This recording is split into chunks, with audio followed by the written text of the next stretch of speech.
été manifesté dans nos vies. Nous bénissons ce soir, que ce soit un moment de joie pour nous, un moment de paix, un moment au cours duquel toi, le Dieu puissant, tu nous parles, tu nous fais voir ta puissance et ta grandeur. Gloire à toi, Père très saint, dans le nom de Jésus, dans le nom de Jésus, nous disons Amen. Gloire à Jésus, gloire à notre Seigneur, nous lui rendons des actions de grâce, car il est le Dieu Tout-Puissant qui le mérite, il est le Seigneur de gloire qui en est digne. Son nom est grand, son nom est puissant. Merci aux frères, aux sœurs qui se sont connectés à nous. Et nous avons dit depuis le commencement que il se passe des choses, n'est-ce pas, que Dieu seul en a le contrôle. Il se passe des choses que Dieu seul peut maîtriser. Il se passe des choses que Dieu seul peut, n'est-ce pas, accomplir pour nous. Nous lui disons merci. Gloire à Dieu, juste en train de partager. Tu partages les liens à un frère, tu partages les liens à une sœur. Quelqu'un sera béni ce soir. Nous le croyons par la grâce de Dieu. Alléluia. Les dimanches, nous étions en train de voir comment cet homme Abraham a avancé, n'est-ce pas, avec son fils Isaac, qui en réalité était le sacrifice qui manquait dans le colis du voyage ou dans le préparatif du voyage. Pendant que Isaac est en train de s'inquiéter, qui a dit, papa, nous avons tout, nous avons le feu, nous avons le bois, nous avons les couteaux, et nous sommes très sûrs que nous trouverons le pierre là-bas pour monter l'autel. Mais nous manquons l'agneau. Et le Père avait dit que le Seigneur lui-même, il pourvoira. Alléluia. Et ce que j'aime dans l'attitude d'Isaac, il a arrêté de poser de multiples questions parce que le fait de la révélation du Dieu pourvoira lui avait rassuré que Dieu réellement pourvoira. Donc, j'étais en train de dire le dimanche, si je peux me répéter, j'ai dit que j'ai compris que Abraham et Isaac, ils avaient besoin de l'un l'autre. N'est-ce pas? C'est-à-dire, Abraham ne pouvait pas être celui qu'il est devenu sans Isaac. Isaac aussi ne pouvait pas devenir ce qu'il est devenu sans son père Isaac. Alléluia. Bien aimé, les relations les plus heureuses, c'est ce que les gens arrivent à se dire, je ne peux pas avancer sans lui, je ne peux pas réussir sans lui. Évidemment, je m'accroche à cette pensée, n'est-ce pas, et je me permets de le dire qu'il y avait une complicité, n'est-ce pas, entre Isaac et son père. Et laissez-moi aller un peu plus loin pour réfléchir dans ces domaines, et je pense que la relation de père et fils ne suffisait pas seulement pour qu'ils arrivent à se faire confiance. Suivez-moi très bien. Je pense que au-delà du fait que c'était une famille, il y avait un autre secret. C'est-à-dire, Abraham devrait bien traiter Isaac parce qu'il savait que sa grandeur dépendait d'Isaac. Et Isaac aussi, de par la révélation qu'on lui avait donnée, que sur la montagne, l'Éternel pourvoira. Donc, il fallait qu'il donne confiance à son père et qu'il se dise, non, non, j'ai besoin de voir, n'est-ce pas, ce que Dieu est capable de faire sur cette montagne. Le seul secret pour que Isaac soit confirmé, en fait, qu'il confirme que ce que le papa avait parlé, avait prophétisé, par rapport à la providence de Dieu, il faut que j'arrive aussi avec lui à la montagne. Donc la marche était maintenant équilibrée. Isaac dit, je dois faire confiance à ses pères. Bien que nous manquons ceci, nous manquons ça, mais je dois faire confiance au vieux père qui a dit que sur la montagne, l'Éternel pourvoira. Donc il ne fallait pas seulement, n'est-ce pas, suivre cet homme, mais il a dit que l'Éternel se pourvoira lui-même de l'agneau. Et j'avais dit le dimanche, il continuait la marche. Donc, cette assurance, bien aimé, il y a des visions qui doivent nous donner l'assurance de continuer la marche avec Dieu. Sur le chemin, sur le parcours du processus de l'accomplissement ou des accomplissements, des promesses que Dieu t'a données, tu as besoin d'une prophétie qui te rattache à la force que Dieu te donne et ça te pousse à avancer avec Dieu. C'est pourquoi la prophétie ne vient pas seulement pour dire que demain tu auras ceci, demain tu auras le mariage, demain tu auras le voyage, tu auras l'élévation dans ton travail. Non, la prophétie aussi nous garantit. Ça nous donne de l'énergie qui nous aide à avancer avec Dieu. Tout ce dont Isaac avait besoin, c'était une prophétie d'assurance. Frère, écoutez, il y a certaines prophéties qui n'ont pas de sens. Hein? Il y a des prophéties qui n'ont pas de sens. Mais tout ce que ça crée comme attitude en toi, c'est que ça t'encourage d'avancer avec Dieu. Quelqu'un dit Amen avec moi. Alléluia. C'est-à-dire, il y a des prophéties qui ne rassurent rien. Il y a des songes, des visions qui ne disent rien. Mais tu peux avoir un songe et tu te dis, non, je pense que je suis sur un bon chemin. Je suis sur la bonne voie. C'est pourquoi je dis à une servante de Dieu, il y a des songes qu'on n'explique pas. Il y a certains songes ne te donnent même pas la peine de chercher l'interprétation. Parce qu'en réalité, quand Dieu te faisait voir ces songes-là, il voulait que tu ne comprennes rien. Dieu aussi ne voulait que tu ne comprennes rien, mais il voulait seulement que ça te dise, ah mais je pense que c'est Dieu qui m'a montré, et puis j'avance avec Dieu. Bien aimé, même quand c'est flou, trouve l'assurance qui te colle à une chose que Dieu est en train de faire. Trouve l'assurance qui te colle à une mission que Dieu t'a donnée. Je te dis, bien aimé, ça va te fortifier, ça va te relever. Donc ici, il a suffi d'un seul mot pour que Isaac soit rassuré.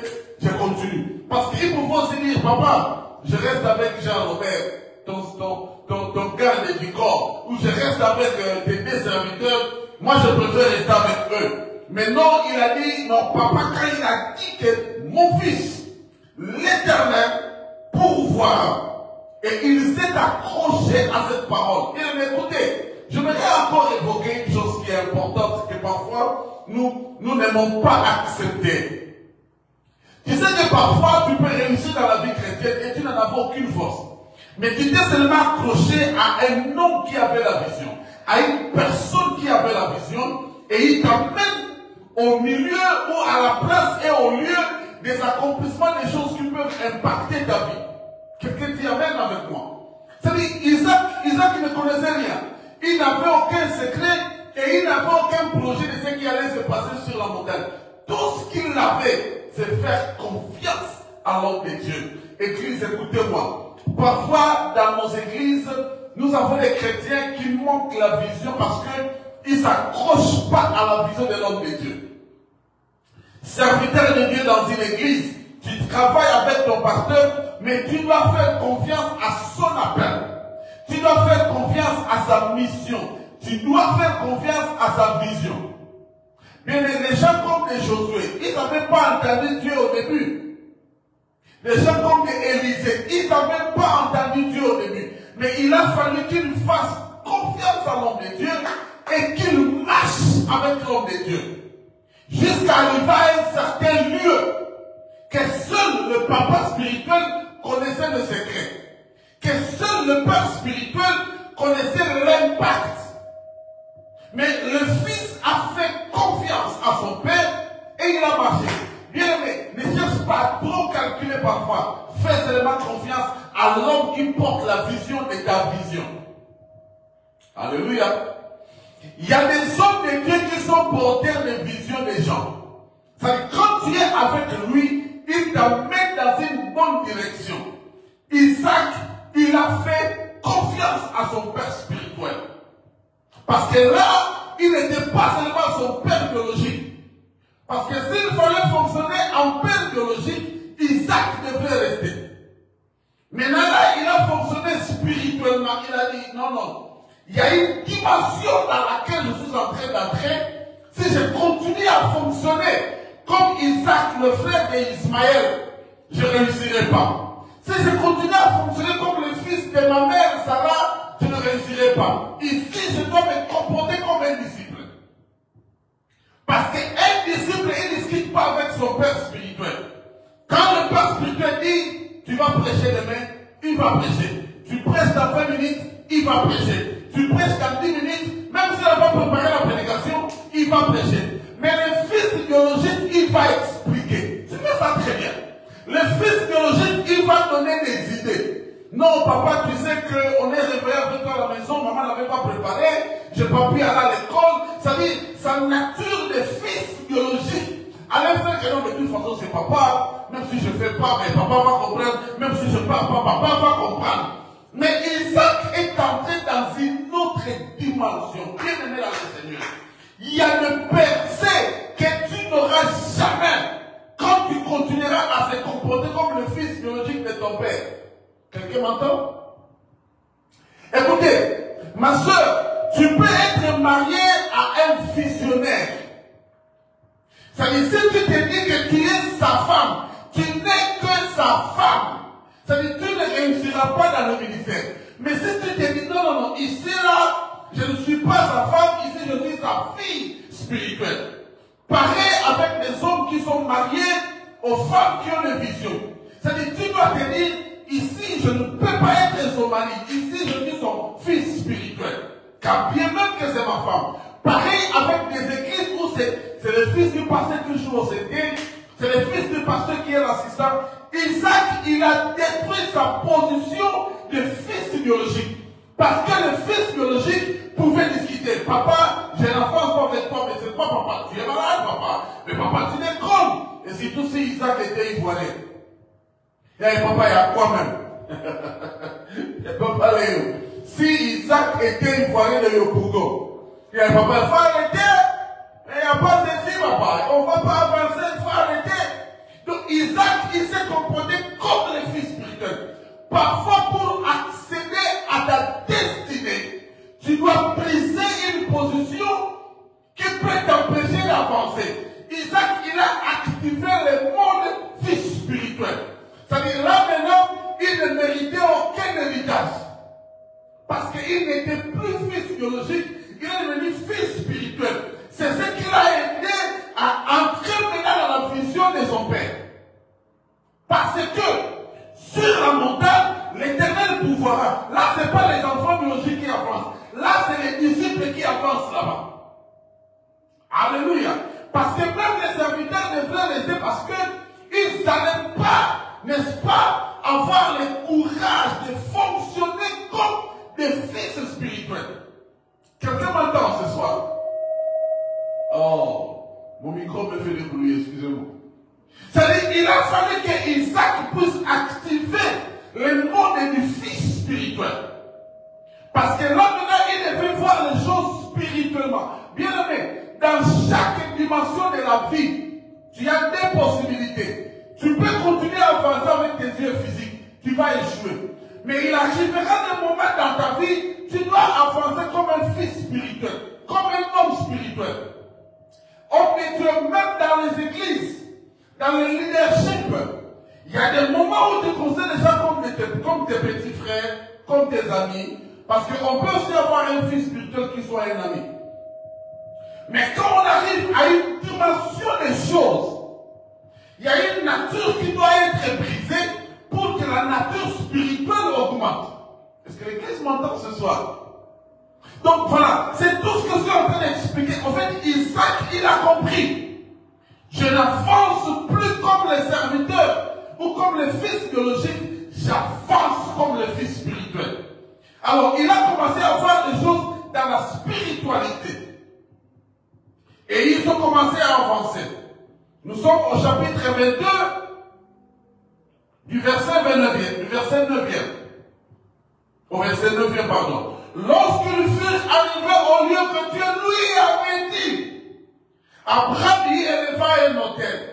Il rangea les bois. Il lia son fils Isaac et le mit sur l'autel par-dessus les bois. Écoutez, là maintenant la situation devient très dangereuse. Isaac qui croyait, n'est-ce pas, qu'il est monté pour aider son père spirituel à faire un sacrifice pour Dieu. Mais il se rend compte que c'est lui le sacrifice. Alors je dois signaler ici que il s'agit d'un jeune vigoureux et d'un vieux fatigué, d'un vieux père fatigué. Abraham, je crois, il avait déjà presque 100 ans, ou il avait 100 ans d'ailleurs, ou plus même. N'est-ce pas? Parce qu'il avait 100 ans quand il a eu Isaac. Donc on peut imaginer que, à ce niveau, Isaac c'était un jeune garçon, peut-être de 15 ans, 17 ans, peut-être, je ne sais pas, qui pouvait aussi s'échapper. Mais je dois le répéter. S'il est monté au lieu du sacrifice comme Isaac, fils biologique, il allait chercher à s'échapper. Mais il est monté comme le fils spirituel, le fils transformé, le fils qui soutient la vision, le fils qui soutient l'avancement, le fils qui soutient la percée, le fils qui ne comprend pas bien, mais qui est prêt à être un instrument que Dieu veut utiliser pour les progrès ou les succès de son Père. La Bible dit, ils arrivèrent au lieu que Dieu avait montré le lieu à Abraham, pas à Isaac, ni aux serviteurs, encore moins à Sarah. Ils arrivent, la Bible dit, le Père, il fait le travail des serviteurs. Je suis très sûr que ça, ce n'est pas le travail qu'Abraham pouvait faire, parce qu'il avait des serviteurs qui pouvaient ranger les bois. La Bible dit, Abraham, il éleva un autel. C'est-à-dire, l'autel, c'est-à-dire le lieu du sacrifice. Et il dit, il rangea les bois. C'est lui, c'est-à-dire les bois là, il les a pris sur Isaac. Et les a rangés sur l'autel qu'il avait lui-même fabriqué. Alors il a pris Isaac. Il a étendu sur le bois. Et le verset 17 dit, puis Abraham étendit la main et prit le couteau pour égorger son fils. Écoutez ce principe. Jusque-là, Abraham est dans le processus du sacrifice. Pour faire le sacrifice, il faut égorger l'agneau. C'est-à-dire l'agneau qui doit être là. Abraham, il lève la main pour égorger son fils. C'est ce que la Bible dit. Pour égorger son fils. Alors, au 11e verset, l'ange de l'Éternel l'appela des cieux et dit, Abraham, Abraham. Et il répondit, me voici. Suivez très bien. Maintenant, c'était à Abraham de reconnaître si cette foi-là venait réellement de Dieu. Suivez ça très bien. Abraham était concentré. Il était attaché au sacrifice. N'est-ce pas? Il était prêt à tout faire pour Dieu. Et il entend une voix. Il n'hésite pas. Il est convaincu que c'est Dieu. Maintenant, posons-nous une question. Et si Abraham pouvait imaginer, non, cette voie-là, sûrement les serviteurs ont suivi. Je ne veux pas regarder, je ne veux pas suivre. Et la situation allait changer d'une manière négative. Mais Abraham, il entendait Dieu. Je peux dire ceci, ça je me permets de le dire. C'est-à-dire, Abraham, il savait que Dieu qui me demande son fils, mon fils, je ne pense pas que Dieu me laissera tuer mon fils. Et parce que c'était un homme de foi, il fallait qu'il passe un test qui pouvait confirmer ce que Dieu voulait réellement faire de lui. Il devrait croire que l'agneau là, réellement Dieu pouvoir. Bien, mais tu ne comprends pas. Le grand test de ta vie, c'est le test qui fera de toi la femme que Dieu veut que tu deviennes. L'homme de Dieu que Dieu veut que tu deviennes. C'est pourquoi, quand les moments compliqués arriveront, quand les moments difficiles arriveront, souviens-toi de la parole de Dieu que tu as entendue et souviens-toi des déclarations qui sont sorties de ta bouche. Maintenant, là, écoutez pour terminer. Isaac, sur l'autel, tranquille, posé, lui aussi, il savait que je ne suis pas l'agneau, je ne mourrai pas. L'Éternel, Dieu avait dit à papa que l'Éternel pourvoira. Et laisse-moi dire une vérité. La prophétie de Dieu pourvoira, ce n'est pas les serviteurs qui avaient entendu ça. C'était seulement Isaac, oh merci Seigneur. Quand Isaac avait avancé avec son père, les serviteurs étaient restés. Bien aimé, il y a des prophéties qui te donnent la force d'avancer dans ta vie malgré les difficultés, malgré les accrochages. Personne d'autre l'avait entendu. Il n'y avait que toi. Et je sais que parfois c'est compliqué de prouver une chose que seul toi et Dieu connaissez. Il n'y a qu'un fou qui connaissait cette chose-là. Oh wow, ça c'est merveilleux. C'est pourquoi je vous ai dit au début, Abraham avait besoin d'Isaac et bien, le frère Isaac aussi avait besoin de l'apôtre Abraham. Bien, mais il y a des gens que Dieu colle pour une mission. Il y a des gens que Dieu impose d'être ensemble pour une mission. Que vous entendiez, que vous entendiez pas, quand c'est Dieu qui vous colle, vous êtes obligé d'avancer comme Dieu le veut. C'est pourquoi vous allez remarquer, il y a beaucoup de serviteurs qui ont quitté leur père spirituel et ils ne sont allés nulle part. Parce qu'il y a une chose qui était compliquée pour toi, mais que tu devrais continuer à avancer avec papa spirituel pour que tu le comprennes après. Alléluia. Ça c'est merveilleux. J'aime ces choses que je suis en train de prêcher, bien aimé. C'est Isaac, il est tranquille, est allé sur l'autel. Je ne sais pas si on l'a ligoté pour bien le maintenir sur l'autel, je ne sais pas. Mais il a vu papa soulever sa main pour l'égorger. Et j'aime le terme que la Bible dit égorger. N'est-ce pas? Et vous savez qu'on dit qu'il n'y a que le diable qui égorge, mais c'est Abraham qui voulait égorger. C'est-à-dire Abraham voulait égorger parce qu'il voulait accomplir les sacrifices. Et il entend une fois qu'il appelle. Bien aimé, j'aimerais dire à quelqu'un ce soir, pendant le moment d'incompréhension de ta vie, écoute bien, il y a une voix qui t'appelle, il y a une voix qui te montre un bon chemin, il y a une voix qui te dit, non, non, non, tu ne peux pas faire ça. Quand bien même que c'est moi qui t'ai demandé de le faire, voilà l'agneau. Et la Bible dit, Dieu a pourvu l'agneau. Écoutez, il y avait des choses. Abraham devrait d'abord être capable d'entendre la voix de Dieu qui l'appelait. Et puis, la deuxième des choses, il devait être capable de voir la providence de Dieu. Waouh! Ça maintenant c'est très très formidable. C'est-à-dire, si Abraham, au cours du chemin, était embrouillé par les doutes, par les inquiétudes, par la colère, par la déception, mais comment on me demande de sacrifier mon propre fils? Mais comment on me demande de sacrifier le seul fils que j'ai avec ma femme légitime? Si Abraham a fait ces inquiétudes l'auraient empêché d'entendre Dieu d'abord et l'auraient empêché de voir l'agneau. Et il allait commettre le meurtre. Écoutez, par manque d'audition spirituelle et par manque de vision spirituelle, beaucoup de chrétiens ont commis des meurtres spirituels. Ils ont tué leur vision, ils ont tué leur projet, ils ont tué leur ministère. Pourquoi? Les inquiétudes. Comment cela se fera-t-il? Qu'est-ce que je vais dire aux gens? Les projets allaient bien. Qu'est-ce que je vais expliquer? C'est des inquiétudes comme ça qui nous empêchent de coller à la pensée de Dieu. Abraham, il entend Dieu et il voit la providence. La Bible dit, l'ange l'appela et l'ange dit, n'avance pas ta main sur l'enfant. Écoutez, là maintenant on parle plus d'Isaac. Waouh, ça c'est merveilleux. L'ange lui dit, n'avance pas les couteaux sur l'enfant.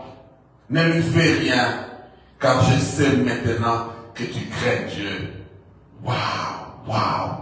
Et que tu ne m'as pas refusé ton fils, ton unique. Frère, sœur, écoute-moi. Les épreuves que tu traverses aujourd'hui, les inquiétudes que tu traverses aujourd'hui, un jour, tu t'assieras et tu diras, waouh. Maintenant j'ai compris pourquoi le Seigneur voulait que je fasse ça, pourquoi le Seigneur avait permis ça. En fait, écoutez, tout ce qu'Abraham a traversé du 12e chapitre, je crois, où Dieu l'a appelé, jusqu'ici, c'est maintenant que Dieu dit Abraham, maintenant tu m'aimes. Parce que tu ne m'as pas refusé ton fils. Bien, mais écoutez-moi. Nous devons continuer à travailler pour Dieu. Je voudrais dire à quelqu'un, nous devons continuer à travailler avec Dieu. Nous n'avons pas encore atteint la véritable dimension de la maturité dans laquelle Dieu veut que nous puissions atteindre. Nous n'avons pas encore vécu des merveilleuses choses, bien aimé, que Dieu a prévues pour nous. Continuons la marche. Continuons à marcher, même s'il y a des problèmes. Continuons à marcher avec Dieu, même s'il y a des difficultés. Personne avec Dieu. Ne laissons aucune inquiétude nous faire tomber. Abraham a avancé jusqu'à ce que la déclaration est venue. Tu ne m'as pas refusé ton unique, celui que tu aimes beaucoup. Bien aimé, qu'est-ce que Dieu te demande de grave que tu ne sais pas faire? Pour que Dieu puisse confirmer que tu es réellement son serviteur et que tu es réellement sa servante. Qu'est-ce que Dieu t'a demandé de faire? C'est pourquoi c'est regrettable de voir des gens. Dieu, on demande l'argent à l'église, il va murmurer. Bien, mais ce n'est que l'argent que Dieu t'a demandé. Mais voilà quelqu'un que Dieu a demandé, son fils, son unique. Et il n'a pas refusé. Voilà pourquoi j'aimerais donner un conseil aux chers enfants de Dieu. Bien, mais quand vous sentez que Dieu vous demande trop, c'est parce que Dieu, il sait qu'il vous a donné beaucoup. Même quand vos yeux spirituels ne peuvent pas encore voir, mais Dieu, il sait que vous avez beaucoup à donner aux autres. C'est pourquoi Dieu vous demande beaucoup. Abraham ne pouvait jamais comprendre pourquoi on lui demande le seul enfant. En réalité, parce que Dieu voulait faire de lui le père des multitudes. Dieu voulait faire de lui le père des nations. Tu ne deviens pas père des nations si tu n'as pas sacrifié une nation. Tu ne deviens pas prospère financièrement si tu n'as pas sacrifié de l'argent. Tu ne deviens pas prospère dans un domaine quelconque si tu n'as pas sacrifié quelque chose dans ce domaine-là. Dieu veut faire de lui père des nations, mais il prend la seule nation qu'il avait.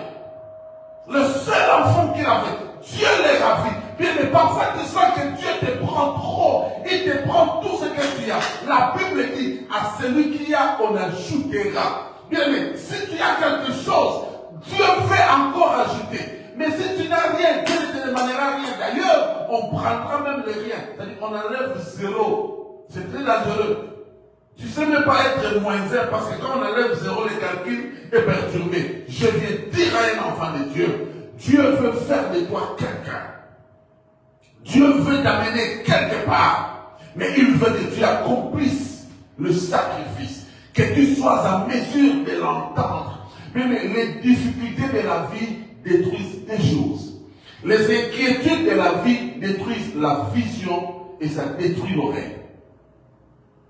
Et c'est le plan du diable que tes yeux spirituels ne voient plus et que tes oreilles spirituelles n'entendent plus. C'est fini, le diable t'a récupéré. Je m'aurais prié avec un enfant de Dieu aujourd'hui. Je sais que tu as écouté ce message. Qu'est-ce que tu trouves que Dieu te demande de plus? Dans ce que Dieu te demande de plus, c'est là que repose ta grandeur. Alléluia. Quand Dieu veut faire de toi, ça dit, tu dois bien comprendre. Je sens que Dieu veut faire de moi ceci. Alors, tu vas remarquer, tous tes combats seront liés à la promesse que Dieu t'a faite. Oh, wow, alléluia. Les combats d'un vainqueur sont liés aux promesses que Dieu a déposées sur sa vie.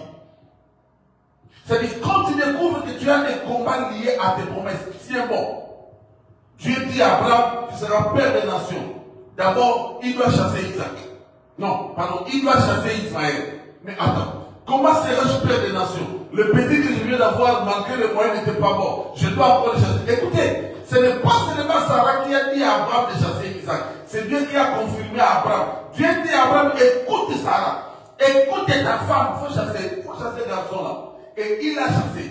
Et puis après, le seul, le plus important, il doit encore le sacrifier. Mais Dieu, tu veux faire de moi père des nations comment même? Parce que les enfants là, tu me les prends. Frère, Dieu peut prendre tout ce que tu as. Ma soeur, Dieu peut prendre tout ce que tu as. Parce qu'il sait où il t'amène. Il sait qu'est-ce qu'il veut faire de toi. Il sait où est-ce qu'il veut t'amener. Tu te sens épuisé parfois dans ta vie chrétienne. Tu te sens épuisé. Ce n'est que toi qui fais. Ce n'est que toi qui donnes. Oui, Dieu il sait. Il prend beaucoup parce qu'il t'a beaucoup donné. La Bible dit, on demandera beaucoup à celui à qui on a beaucoup donné. Maintenant, tu es bien, mais commence à dire à Dieu, Seigneur, merci, j'ai compris que mes combats sont liés à ma vision. Mes combats sont liés à ma promesse. Commence à prier au nom de Jésus. Alléluia.